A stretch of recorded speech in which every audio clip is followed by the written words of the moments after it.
Hello everyone, welcome to my channel. Today I'm going to share with you a popular best-selling book called The Art of Not Giving a**CK.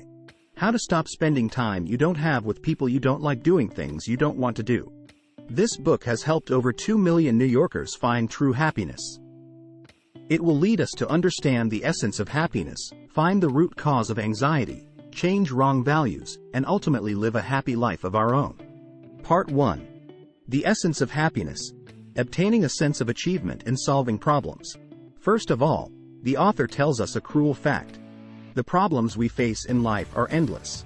When we were young, we dreamed that we would be successful after finishing the college entrance examination.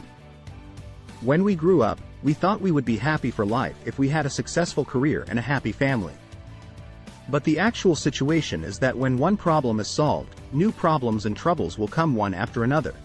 For example, we find it very troublesome to clean up after buying a house, or we have to take on more family responsibilities after getting married and having children. So the author says that a happy and carefree life simply does not exist. What then is the essence of happiness? The author believes that the true meaning of happiness lies in the sense of accomplishment derived from solving problems. Think about when we feel the happiest and most accomplished. It must be after overcoming some difficulty. For example, perfectly completing a seemingly impossible project at work. The reason these moments make us feel happy is because we have solved a big problem, completed a challenge, and gained a sense of accomplishment from it. So the author says happiness does not come out of thin air, and happiness is not carefree. It must be obtained through resolving issues and striving. He also gave a vivid example. Losing weight successfully is not about waiting for a miracle to fall from the sky, but about enduring the pain and suffering of exercise and dieting. Only by going through this pain is it possible to get a healthy and sexy figure and experience the resulting sense of accomplishment and inner happiness. Therefore, the author believes that the key factor in determining a person's happiness is not what enjoyments they want, but what pains they can endure. Because the process of solving problems is itself painful, but will ultimately lead to happiness. Part 2. The root cause of anxiety. Wrong values. Through the above explanation of the essence of happiness, we know that solving problems can make us feel happy. But why are modern people still plagued by anxiety and confusion? The author believes this is because our values are problematic. We use the wrong standards to define success and failure, judge ourselves and others, so it's easy to fall into anxiety and pain. The author analyzed 2 true stories. The protagonist of the first story was Mastodon, a famous American heavy metal drummer, but his band fired him. Mastodon was very painful, and later he vowed to form an even more successful new band to prove himself. As a result, his new band became a smash hit, breaking multiple sales records, but Mastodon later said he was still a failure. The protagonist of the second story was the Beatles drummer Ringo Starr, who was also fired by the band. The difference is that after being fired, Ringo went on to live an ordinary life, got married and had children, and he said he was very happy. From the contrast, we can see that Mastodon's huge success did not bring him happiness, because he defined success with the wrong values. He believed that success was about being more successful than his old fired band. This is a standard completely built on external foundations that cannot be self-controlled. Ringo's ordinary life made him feel happy because his values were right. He valued family and inner feelings, which he could control himself. So the right values should have 3 characteristics. 1. Based on reality, not fantasy. 2. Beneficial to others and society, not selfishness. 3. Can be self-controlled, not externally influenced.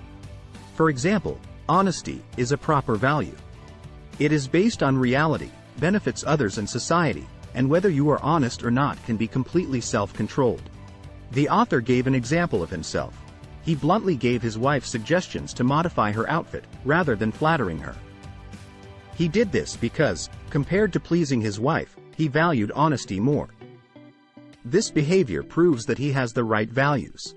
Therefore, by choosing the right values and focusing on what really matters, we can avoid being disturbed by trivial things in the outside world, thereby living a happy life. Part 3. Counterintuitive but correct values. Finally, the author gave us 4 counterintuitive but happiness reshaping values. 1. Take responsibility regardless of who is wrong. When facing problems, many people like to shirk responsibility and feel that it is not their fault. For example, blaming the economic downturn for losing a job, or blaming the other person for a failed relationship. But the author believes that no matter who the problem lies with, we should take on the responsibility of solving the problem. Because ultimately we have to take responsibility for our own emotions, and we also have a responsibility to face and analyze problems. So the first counterintuitive value is, regardless of who is wrong, take on the responsibility to solve the problem yourself. Face up to the existence of problems instead of avoiding or blaming them on others. 2. Admit that you are very ordinary. Modern society often makes us feel we need to be different and accomplish something extraordinary. But the author believes that admitting that you are ordinary is the key to happiness. Because if we label ourselves as geniuses or legends, we will be under tremendous mental pressure. For example, a girl who was called a genius for her good writing suffered great self-imposed pressure whenever she tried to write. So the second value is to admit that you are just an ordinary person. You don't need to be unique or great, so you can take on your dreams lightly. 3. Don't care too much. The author believes that the more we care, the more we will require the world to work according to our own ideas. But reality can never be as perfect as we imagine. So the third value is not to care too much, such as failure, evaluation, etc. Instead, care about the few key things that really matter, such as family, health, and ideals. 4. Learn to say no. The last value is to learn to say no. Because our time and energy are limited, if we don't refuse anything, we won't do anything well.